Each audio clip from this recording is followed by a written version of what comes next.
High guys, welcome to my channel. Sir आज तर मी गेलेली उल्हासनगरला.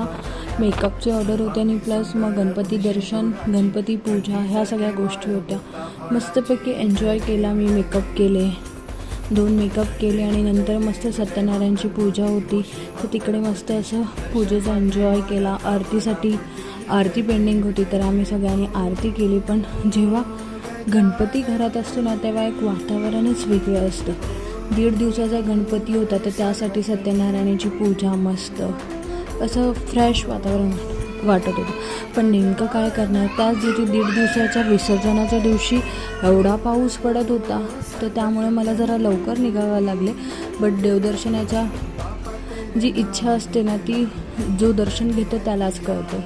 आणि मस्त असे पाहुणे पण आलेले होते. ह्या सगळ्या यूट्यूबर होत्या तर त्यांनासुद्धा मध्ये घेतलं आणि आम्ही व्हिडिओज